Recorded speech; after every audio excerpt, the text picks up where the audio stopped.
Assalamualaikum warahmatullahi wabarakatuh.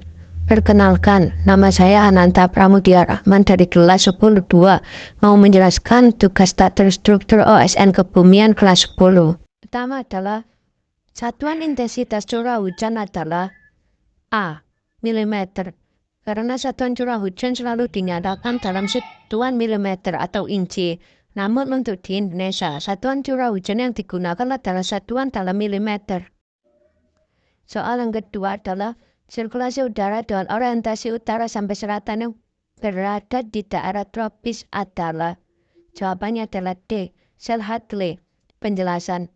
Sirkulasi udara dengan orientasi utara sampai selatan yang berada di daerah tropis adalah Selhatli. Sirkulasi adalah sirkulasi udara yang terjadi di daerah tropis antara 0 sampai 30 derajat lintang utara dan selatan. Soal berikutnya. Soal nomor 3. Pilihlah jenis permukaan yang memiliki albedo paling besar. Jawabannya adalah A. Salju. Karena salju memiliki albedo hampir 1. Artinya salju memantulkan sebagian besar sinar matahari yang mengenainya. Soal nomor 4.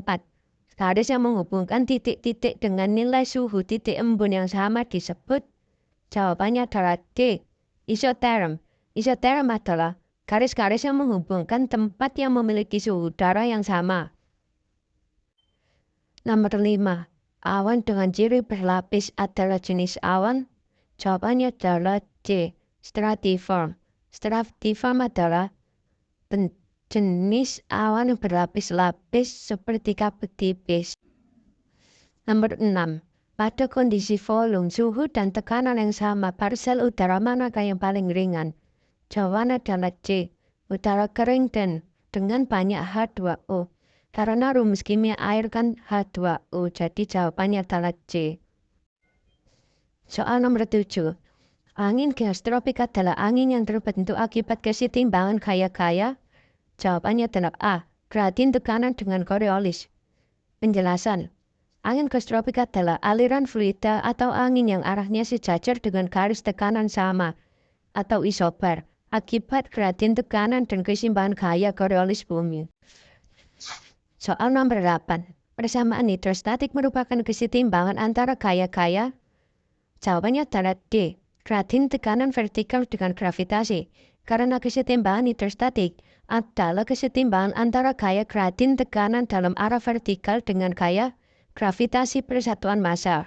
Untuk atmosfer berskala besar dari 2000 sampai 20 km, maka komponen vertikal dari gerak atmosfer berada dalam kesetimbangan hidrostatik. Namun untuk gerak skala menengah dan kecil, maka hukum hidrostatik ini tidak berlaku. Soal berikutnya, soal nomor 9.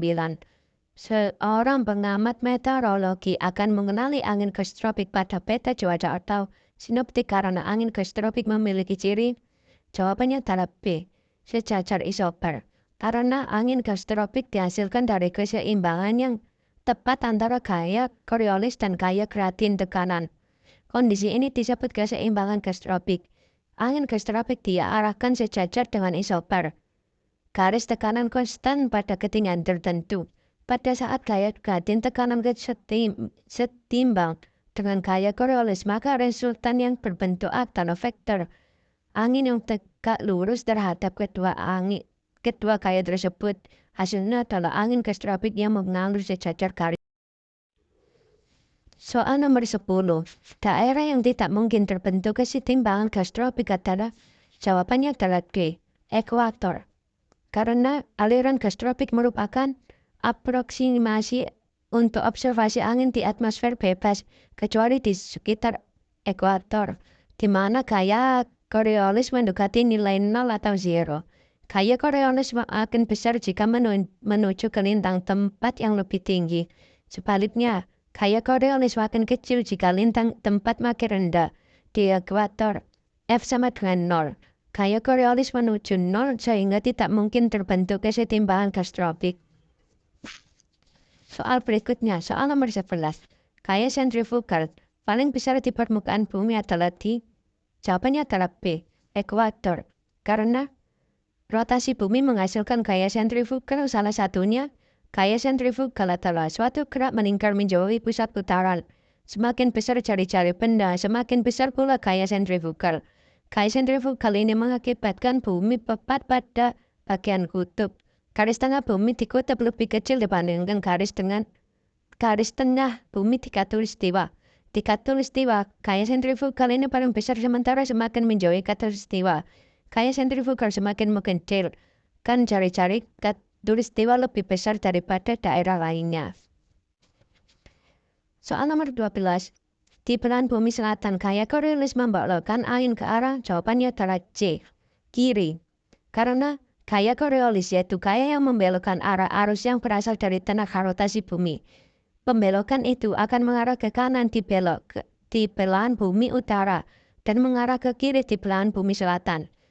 Gaya ini mengakibatkan adanya aliran gair yang searah jarum jam atau ke kanan pada belahan bumi utara dan berlawanan dengan arah jarum jam di belahan bumi selatan. Jika tidak ada gaya Coriolis, maka angin akan bergerak lurus dari kutub ke ekuator dan tidak akan terbentuk sistem angin yang kompleks seperti sekarang. Soal nomor 13. Perbandingan ukuran antara butir awan dan inti kondensasi jawabannya adalah A. 1 banding 100.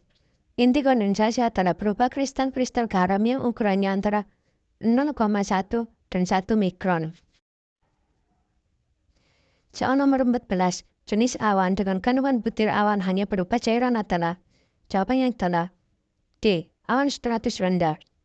Awan stratus rendah adalah awan yang berbentuk kabut yang berada pada ketinggian rendah. Awan stratus termasuk dalam 10 bentuk dasar awan atau genera. Istilah stratus menunjukkan pelapisan atau stratifikasi yang berbentuk lembaran atau lapisan. Awan stratus tidak tumbuh secara vertikal secara tip cumulus. Awan ini berkembang mengikuti aliran angin yang mengakibatkan udara terkondensasi pada ketinggian rendah. Awan stratus terdiri dari butir-butir air dan berada di ketinggian di bawah 2 km. Soal terakhir, soal nomor 15. Temperatur yang dimiliki sebuah parsel udara jika dipindahkan secara adiabatik ke tekanan referensi, biasanya 1000 MB, disebut jawabannya adalah B. Temperatur potensial. Temperatur potensial adalah suhu kantung udara yang jika dipindahkan secara adiabatik ke ketinggian 1000 MB. Suhu potensial merupakan parameter penting dalam termodinamika atmosfer. Karena banyak proses-proses yang terjadi di atmosfer, bumi mendekati proses adiabatik, sehingga nilai suhu potensial konstan. Sekian, terima kasih. Wassalamualaikum warahmatullahi wabarakatuh.